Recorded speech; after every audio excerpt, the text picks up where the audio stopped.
Jingle bells! It's Christmas and our award show is finally here. Let's see who are the winners and who are the losers.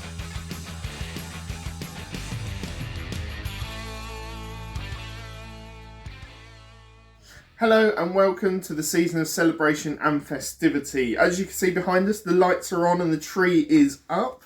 Ready for Christmas, are you? I say my lights on my tree is up. I don't do Christmas. You don't do Christmas trees or lights or any fun or festivities. That's probably the jolliest you're going to be all season, is that intro? Yeah. Another year has come to the end in Btcc and we're of course here to hand out plenty of awards. But first of all, how are you? How have you been? Yeah, I'm alright. The Christmas day is fast approaching. We are having lots to get through, obviously, both pod-wise and life-wise. But yeah, we're rocking towards Christmas and we're getting closer to the big day. And you've delivered on your promise. We're going to do this before Christmas. You promised we would. And here we are. So, well done. Yeah, there's plenty of speculation going around at the moment. And we've done a couple of update podcasts to keep you, as you say, up to date with everything that has gone on so far. There have been some driver announcements since then, which we will wrap up into the new year and take you through everything that's happened in December. But until then, we're going to get on with some awards. Yep, there are many awards on offer today, and if you're not already, please do subscribe, get the notification bell on, and find all of our social media channels by searching British Touring Car Podcast. We've got Facebook, Instagram, YouTube, remember those three, TikTok, those we're forgetting, and of course we're on, as you've probably worked out by now, Spotify, another good year on that, we'll touch that on the end, YouTube, iTunes or Apple Podcasts as it's known, Castbox, and some other places we don't even upload to, but we are there. So yeah, there's no excuse for not finding us on one of these platforms. Yeah, so the first award of tonight is going to be for the livery of the season. Now with these awards, all of these awards, we actually, one rainy night, we went through them and decided what categories we were going to bring up. And we believe these are going to be the best contenders for these categories.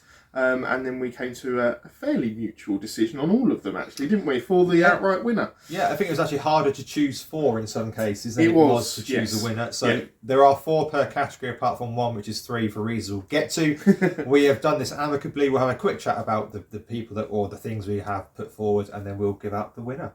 Yeah, so as I said, livery of the season is the first one up. We picked two each here. So we have, first of all, LKQ Euro Car Parts Toyota, the black, grey and yellow machine. Second up, we have Daryl de Leon's Seat Cupra, in the Duckham's Oils, which was a really, obviously, last-minute entry to the championship, but came out with a stunning livery. And then we had Chris Smiley's, specifically Chris Smiley's Restart Racing Cupra in the black, red and blue, and also the title winner Laser Tools BMW from Jake Hill. But will it be our title winner for livery of the season? No, it won't. We've gone for the, look, if you like racing and you love good liveries, it was always going to be De Leon's Duckham's Leon Cupra. It's just the best shade of blue and yellow to get. It just works so well. It was so clean as well. Yeah. And you do like a clean livery. It took everyone by surprise when it came out, because there were no mentions of it, no rumours or anything of the sponsorship that was going to be on his car. Obviously, we were at the start of the season wondering whether he was going to be on the grid, what sort of setup they were going to have, because they looked really threadbare and only managed to get, a couple of laps in testing. And then they came out with that and I was like, wow. Yeah, it's fair play. Big statement, big livery, and be interested to see where it is next year. Will it be on a BMW or will it be still at Unlimited Motorsport? We shall see. Okay, moving on, we've got weekend of the season. So this is the weekend that provided some amazing action. We'll go down in the annuals of British Touring Cars as one to remember. Four categories again. First of all, we've got Donington round 2, or not round 2, but visit number 2, sorry. GP layout. That would be the better way of saying it. Yeah. That played a pivotal role in the title decider. Certainly did. We have the title decider itself at Brands Hatch, which did ebb and flow throughout the weekend, let's not forget. Controversially, Thruxton was pretty good this year, I thought, and I think it's only fair to give flowers where you normally give. What was more surprising is that you put that one forward. It was a really solid weekend of good, hard, fast racing this weekend. And then finally, Snetterton, which had a monsoon at points, a dry track at other points. The weather was absolutely mental that weekend. It was indeed. And the difference of tyre choices that we had throughout the weekend. People weirdly going on to starting a race on wets because they didn't want to be on a hard tyre. And And of course, we saw the lesser spotted purple monster dinosaur Barnaby car from Bobby Thompson, which just puts the purple cherry. Yeah, unfortunately, on that the cake. only time this season. It But was will we lesser see it spotted. back for 2025? So the winner was Donington GP circuit, the penultimate round of the season. It was a mega weekend. Silverstone's penultimate round. I beg your pardon, yes. Third to last round of the season. it was a mega weekend where there was lots of goings on, including that major stone through Ingram's radiator and that massive fight back that he had in race 3. A weekend that, as you say, ebbed and flowed, but really had the highs and the lows. I think the team got the engine changed over, or the front subframe changed over in about an hour and a half, managed to get him back out. He, at that point, thought it was possibly title over, but his team did a fantastic job. I must admit, it's not a weekend I remember that well because I was on a cruise ship at the time, Yes, you were. watching it on TikTok on the Yes. high seas. But yeah, it was certainly one to remember. And as you say, it did shape the championship. And I must admit, when Ingram fought back through following the stone incident, I thought that was a sign that he was going to become the champion because it was what you would call a champion's drive to enter the world of cliches. But of course, it didn't go that way in the end. But it did set up an interesting penultimate round at Silverstone and final round at Brands Hatch. It was also the weekend that the Toka Junior car was announced for next season, which we'll be doing hopefully an update on going ahead into 2025 and seeing what drivers and what teams are going to be competing in it going forward. Moving on then, and this is our first 3 category. First and only. 3 category award of the night, and that is Rookie of the Season. We only had 3 rookies attend the grid this year. Yeah, I argued Halstead still counts as a rookie, but you did point out he has had a full season. He has had a full he's season, not really a rookie. So the contenders this year were Dan Zelos, who joined us for the final 3 rounds of the season, completing all 9 races. Daryl De Leon in his first full season behind the wheel of a touring car. And the third contender is Scott Sumpton. His first season in the Restart Racing crew had moved over from, of course, TCR. But the winner of this one was fairly comprehensive, wasn't it? DeLion has had a really good season. He has. I think we're going to see a lot more from him, especially next year, where he's going to be back on the grid with BMW. But Dan Zelos came in with 3 rounds to go and did not disappoint in any of those rounds. Scored points in all, but score points in all of them. Yeah. And actually, at some points, you might have felt could have maybe had a podium at Silverstone in the rain as well. But look, he came in and really impressed and showed why he belongs on the touring car grid. And hopefully we'll see him back for next season. Yeah, he did kind of show up Pearson's form throughout the rest of the season, and I think it was the right decision for Accelerate to make at that time. And as you say, I think it'll be amazing if he's not even near the grid next season. But we shall see. Nothing has been announced as of yet. Right, next up we have car of the season. So this isn't livery. This is the car that we felt was the best throughout the season. Yep. So we've got BMW, obviously did take the Drivers' Championship, and this year they managed to work out, or Hill did at least, how to drive it in the wet conditions. The Hyundai from Accelerate, that engine is one of the best I've seen in a long time in touring cars, and its turning ability is sublime. Only perhaps slightly let down by some poor wet weather setups this year. And a little bit of reliability issues, especially in the other cars. Yeah, Toyota, who expanded to a 4-car team, they got us a couple of wins and podiums along the way, and at times looked really good. And then finally the Vauxhall Astra from the PMR team, which the car we all thought was past it. Yeah, it just won't go. It just won't. It's like it just won't Not leave. going to die. Yeah, it's still about. It's on the grid and it had a really good season. So, who is our car of the season? And our car of the season is Team BMW with that BMW 3 Series to bounce back from how poor they were, I would say, in 2023. Roundly beaten, shall we say? Yes. Compared to how dominant, obviously, the Ford was. They come back and they've hit the ground running this year and they did everything that they needed to. I think only missing out on the team's championship. They won the manufacturers, they won the drivers. Those are the 2 big ones you're looking at when you're looking at what car is the best of the season. Absolutely. So I think it rightly deserves that award. Although I will just put out a really, close second, I think, to the Vauxhall, because what PMR are achieving there with that car is unbelievable, and they were comfortably in the top 10 throughout the season, and qualifying they were good on the Saturday and the Sunday, so it was close. But the BMWs, normally the Achilles heel of the wet weather, arguably won Hill the title this year, because every time the rain fell, Hill performed. Yeah, and that's really crucial to, I think, why he won it the seems to be a championship. very narrow window of conditions that the BMW now doesn't go well in. With Hill in particular. Yes, yeah. But in the dry, in the soaking wet, it seems absolutely fine now. Absolutely. And they'll be looking to take that forward into 2025. And they've already announced that they will be keeping the 3 Series for that one. Yes, yeah. Moving on to then the drive of the season. Now, this is the individual race, pretty much down to racer as well, where they've come through the field, possibly had that outstanding drive that you instantly remember when you go, oh, what was the 2024 season about? Yeah, it was one of these drives that makes you go, that was it.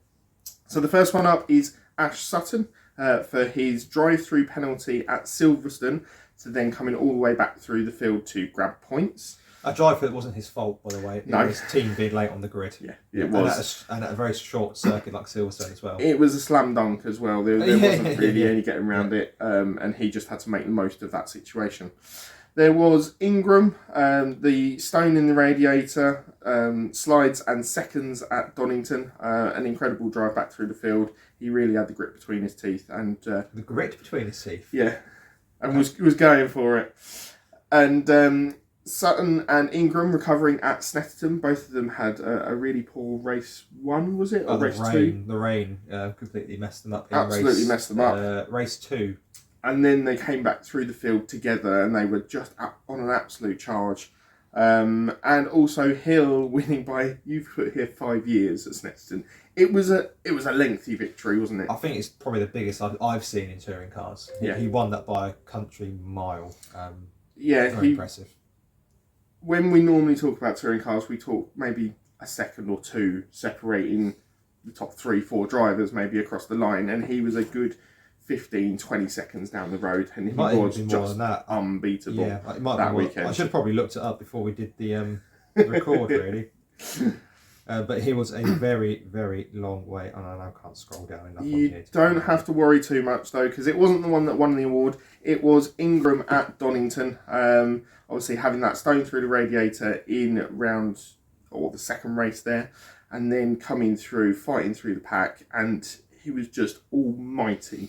I don't know whether it's because the car had a fresh engine and it was absolutely on song, or whether it was just because he was almost driving angry.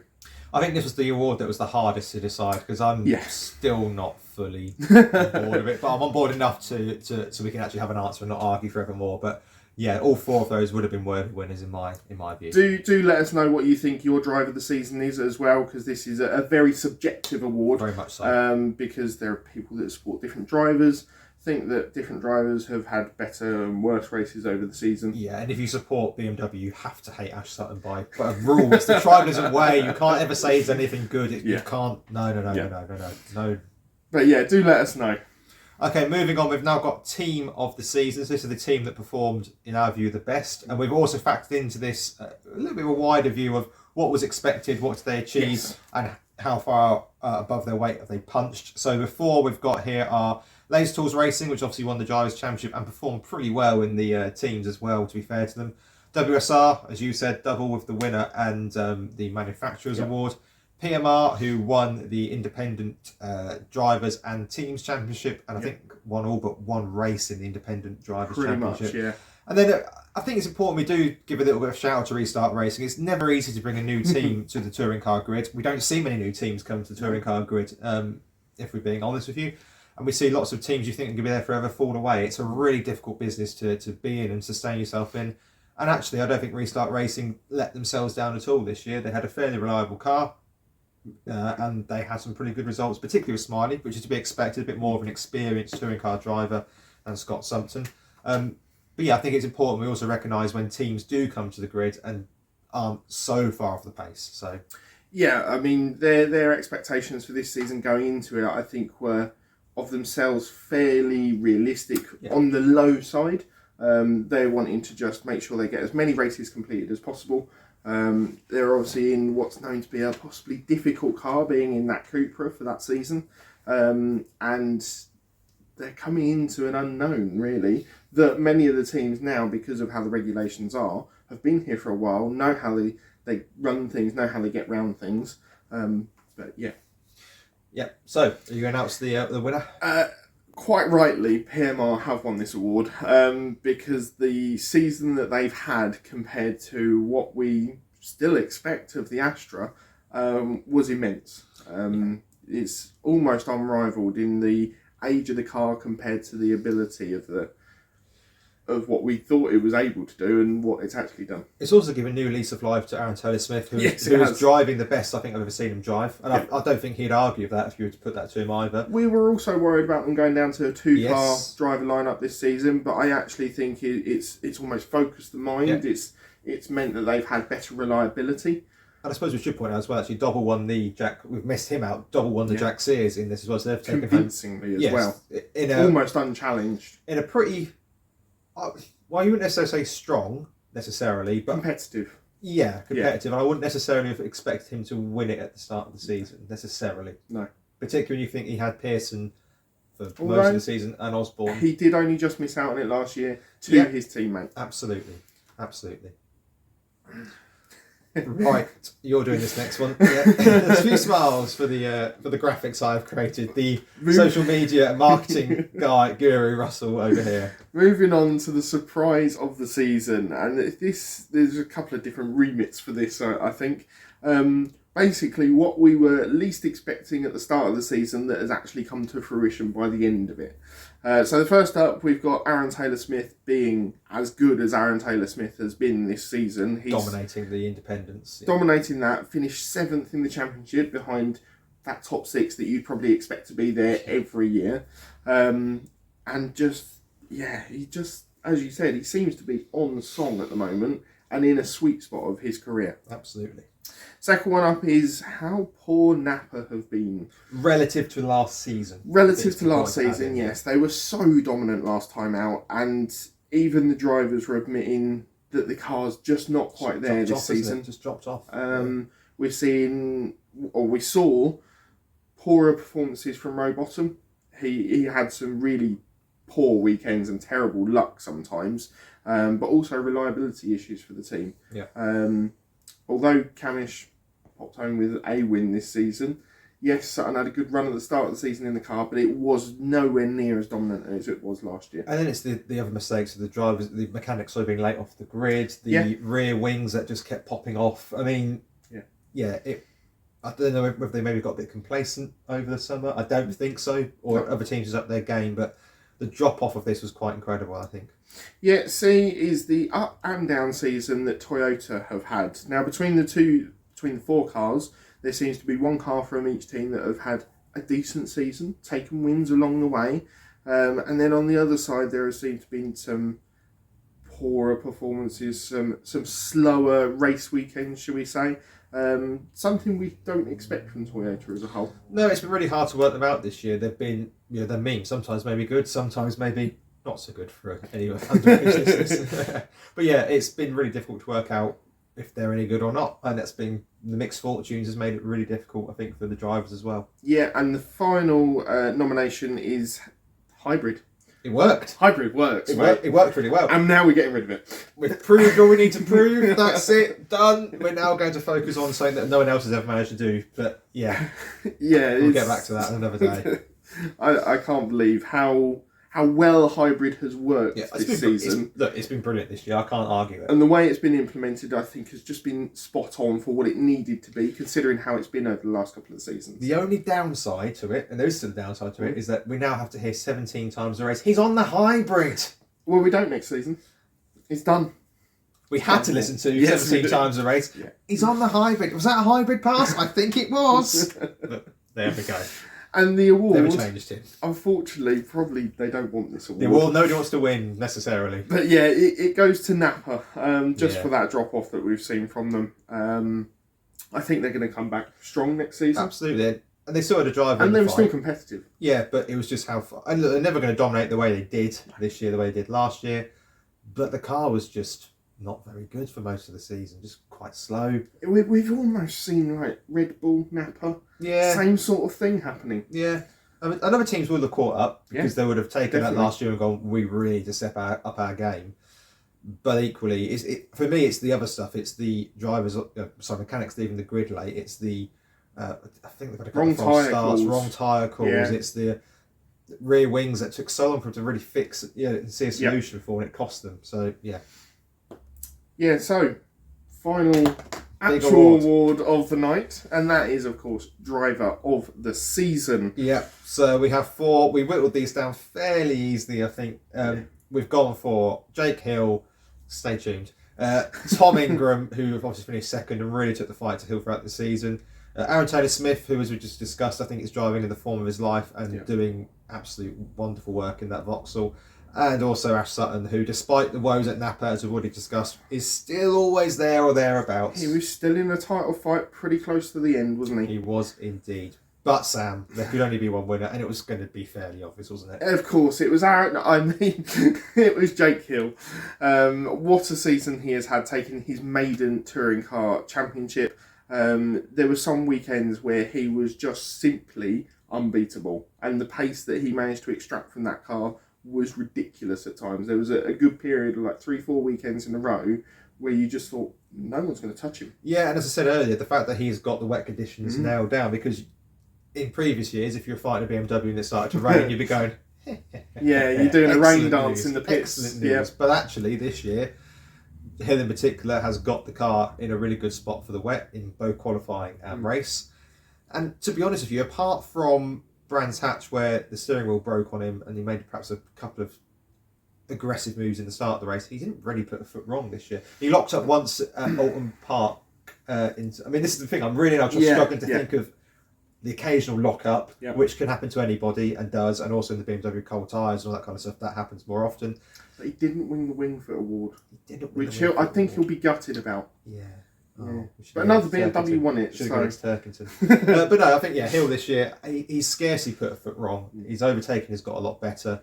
Croft was a bit of a disappointing weekend for him, but not necessarily his... Well, there's no necessary about it. It wasn't his fault. I'm sure it happened. So yeah, before we might have said that Hill's driving had been littered with mistakes at times, but actually this year when the pressure was on, for me it's going to be really interesting to see how he deals with the pressure of now defending a title going into next season. Obviously, we're hoping that BMW will give him the car that he needs to try and do the best he can, but there will of course be other challenges coming along next season. He will have a teammate for next year as well, which is interesting. He will, yes. Please do let us know who you would have chosen for all the categories that we have covered today. We do love hearing from you, your thoughts, and in the building up to the next season, we'll be taking on ideas regarding new videos, podcasts.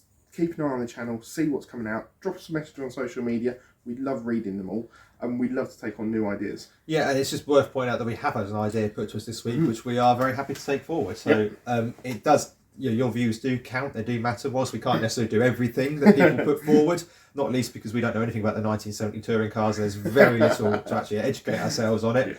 But if you've got something you want to see, there's no harm in asking, put it that way. And we do take your views firmly on board as we create and plan our content. Yes, please do drop a like or comment on this video, as it can really help us promote ourselves on all platforms and build up further from what we've already done. You may have seen on our social media we put up our Spotify Wrapped for the year, and we just thank you for your support once again. Yeah, algorithms are really weird at the minute, so I know it seems a small... I don't think anyone really understands them. No, I know it feels a small thing, but honestly, a like, a share, a comment, it seems to really boost the show and the algorithms that get out there. And there aren't many touring car podcasts or shows out there. Sure, there's a lot of YouTube videos, a lot of podcasts out there, and it really helps if we can keep the pod growing through fairly simple acts like a share, a comment, that kind of stuff. Crucially, though, we have 2 more awards to give out. We do. And they're the big ones. They're the ones everybody wants to win, aren't they? Yes. So we have the final 2 trophies to end the season. Firstly, for the winner of the predictions throughout the season. So as you know, we make predictions before every race weekend, looking at race winners, who's going to take pole position, some general predictions as well. And there was a key turning point this season, wasn't there? Yeah, there was. You had a really good weekend, or I think you got something ridiculous, like 7 out of 9. Yeah. Something daft like that. And despite a really strong end to the season, Yeah. and I had a really strong end to the season, I didn't have enough to topple you. You didn't, which means I'm for the relinquishing. first time. Yeah, I'm relinquishing. I've won this 3 years running. Yep. I'm slightly sad to be relinquishing the award to you, I have to say. But I can't argue it. You got lucky on that one round because I was more consistent, but there we go. It is what it is. There's no sour grapes here. And I've got to have more points at the end of the season, that's all I'm saying. And I'm carrying my favour across to next year. I don't care what you say. Okay, we'll see. So, but We'll congratulations. see. Thank you. There is the award. Lovely. Right then, and the second award. Yes. So we always try and make pre-season predictions in our envelopes, which you have seen us tuck away before the start of the season. Kept safely in your glove box for Safely in my glove box, yes. for the whole season. I think these were done in April, I think, from memory, when we just finished the media day stuff. Yep.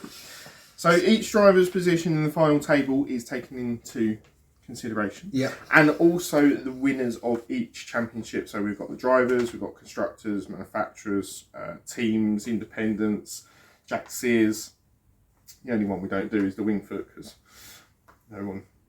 you don't like the Wingfoot award.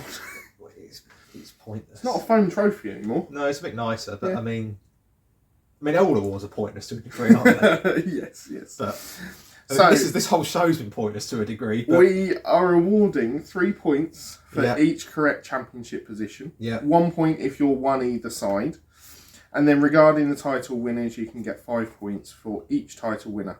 So, here is my envelope. shall we exchange and find out? Yeah, should we do the simple stuff first, which is the overall winner category? Championship winners, Championship yes, definitely. winners. Let's do the simple stuff first. Okie dokie. I don't like this bit. I don't know because it's quite arbitrary, but it depends on what I've done. If I've done well, I'll love this bit. Overall winner, Overall winner, you've gone for Sutton, which is obviously incorrect. as have you. Yes. So Which was incorrect. It's not a good start. no. Manufacturers, you've gone for Ford, which is incorrect. It was BMW. Yes, you've gone for Napa Ford as well. It was BMW. Indy driver, You've gone for Aaron Taylor Smith, which is 5 points. as have you. Indy team, It's looking very similar.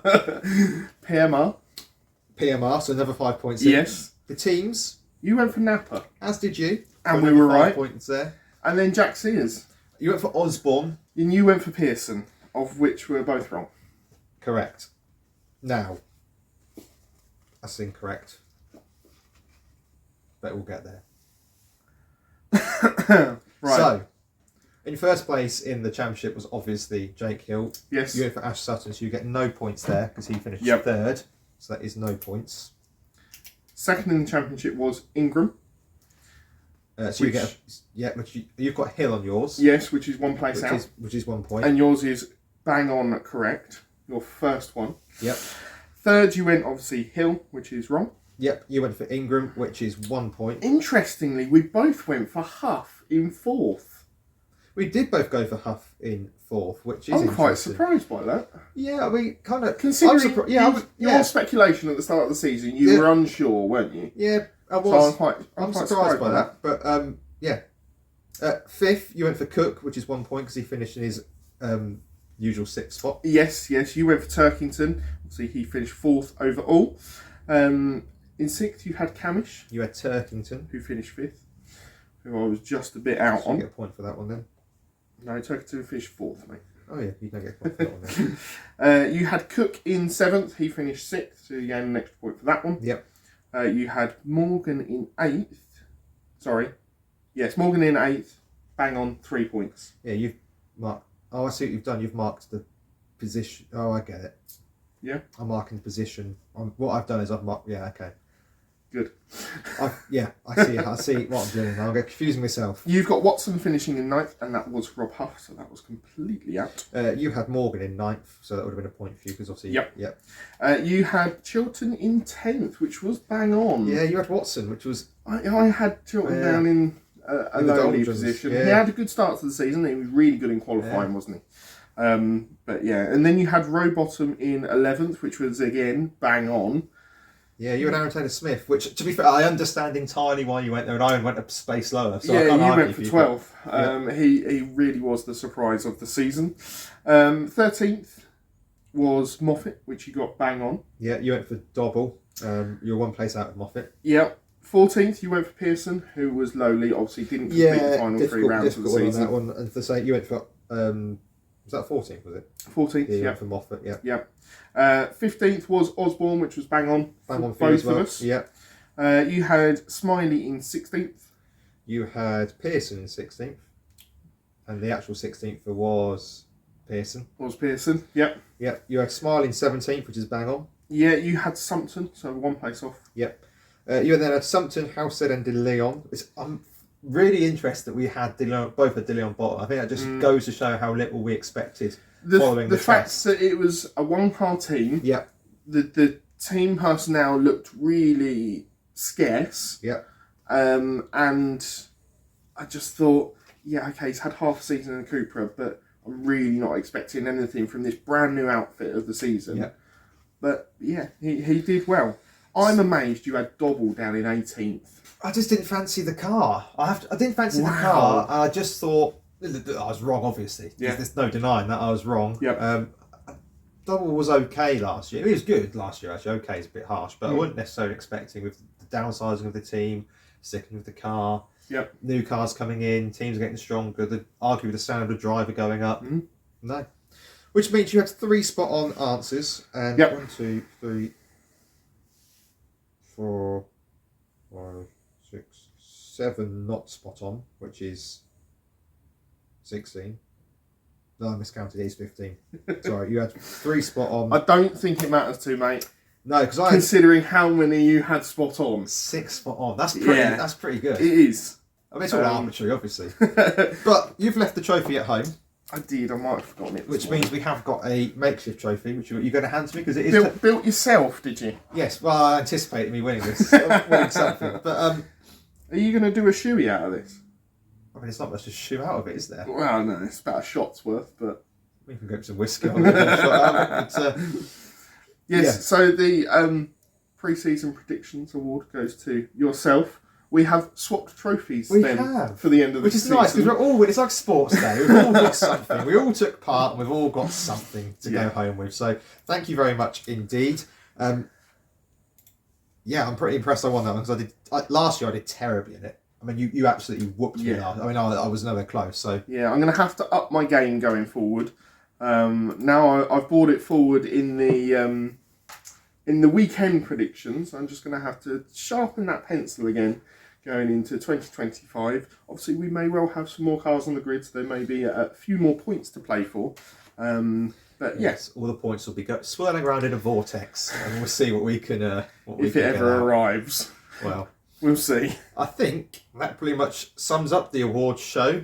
We're not doing any paddock rumour or anything else here. This is our fun end of year, end of season, Christmassy awardy thingy show. We'll have plenty more content on its way throughout January. We might get something else out before Christmas. It's unlikely. It depends on the news that comes out, basically. If something major happens, then we'll, of course, try and bring it to you as soon as possible. But doing day jobs makes it a little tricky at times. It sure does. And also, it's Christmas, and we would like a little bit of a break, if you don't mind. Thank you very much. I'm sure you can appreciate that. We hope that you've all enjoyed the podcast over this season, and we really appreciate the continued support and growth. This time of year can be difficult for some, and as advocates of mental health awareness, we would encourage anyone out there who is struggling to reach out. There are plenty of numbers, websites, clubs out there like Andy's Man's Club, Samaritans, all who will be available and willing to listen and help, basically. And to everyone else out there, check in on people. It's the season of joy and merriment. And we both wish you all a very Merry Christmas and a Happy New Year with plenty of celebration and festivity. You've said festivity a lot today. I have. I know. But word of the day. But I agree, and I can only echo that message. There is a lot of people that will struggle during this period, and there's a lot of people out there that can help. So don't be afraid to reach out and get that help if you need it. And as you say, check in on mates, family, people that live on their own. Just, spread the Christmas cheer. Yep. Until then, Merry Christmas, Happy New Year, and we will be back in 2025. As ever, thanks for the support.